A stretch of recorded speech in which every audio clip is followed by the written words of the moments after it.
Well, I think perhaps 1B can best be summed up by a show of hands.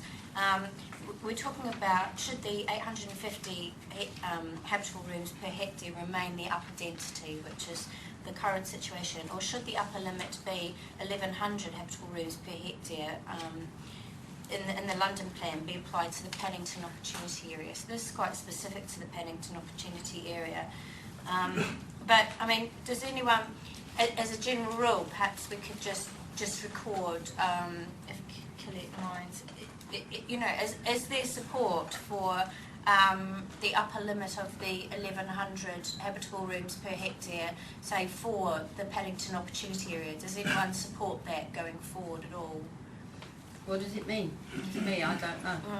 It will basically increase the density. So probably a lot of the developments that you see come forward at the moment would be within that range at the moment. Well, I would say 8 because we live in it. Don't be 11, we'll be like ants. So there is some support for that. Is there anyone who feels that the 850 habitable rooms per hectare should remain across the board, across the whole of Westminster? Could you translate that in square feet for me? I'm trying to think. Now, let me see. I'm trying to think of a development that I can give you an example. Is any of the officers? West End Quay is 1,100. West End Quay is. Square feet? West End Quay is the 1,100 habitable rooms per hectare.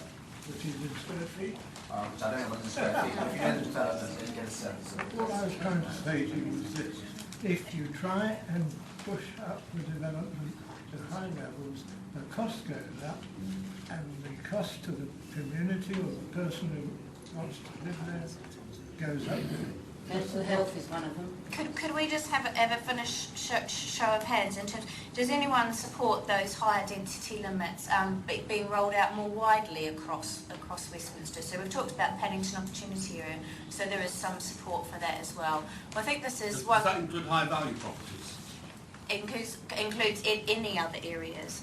So I think that's the problem, isn't it? Yeah, I think there's certainly. We have two standards in Westminster: social housing standard with a high value rental, high value property standard. It's not the council that determines that; it's the developer determines that, and the council kills over when the developer.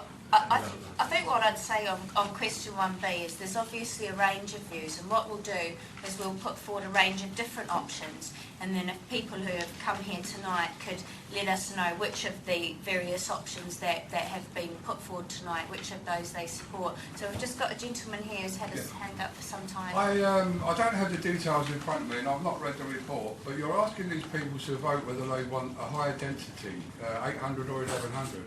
Now, are you also bearing in mind that yesterday's announcement by, I think it was the Mayor, that accommodation now has to be larger than what has previously been produced? So if you're building a larger accommodation than what's previously been built, obviously that is going to have an effect on the density. So are you taking that into consideration when you're asking these people to vote for a higher or a lower? I think definitely we need to take on board anything that comes out from Greater London Authority. We've got a legal obligation to do it anyway. Absolutely. So if you're asking people to vote higher, then you're not going to be able to produce it on the site in the accommodation that is going to be law, effectively. Well, I know that people have their hands up, but I think we're going to have to keep moving through some of the questions because we need to get some of the answers, and we can always come back to these other questions later. Sorry? It's a nonsensical question. Well, I think we certainly know that there's some varied views around the room. But can I just say why? You're talking about random density figures. You're not including for incidental recreation areas, play spaces, larger recreation places, primary schools, ordinary schools. Those are facilities which are part of the development. And I go back to Churchill Gardens, and why this is relevant. The standards at Churchill Gardens, which provide a lot of open space for play and recreation. Westminster City Council claim that the standards of open space within South Westminster meets the standards required only because of Churchill Gardens. to offset the over dense development elsewhere.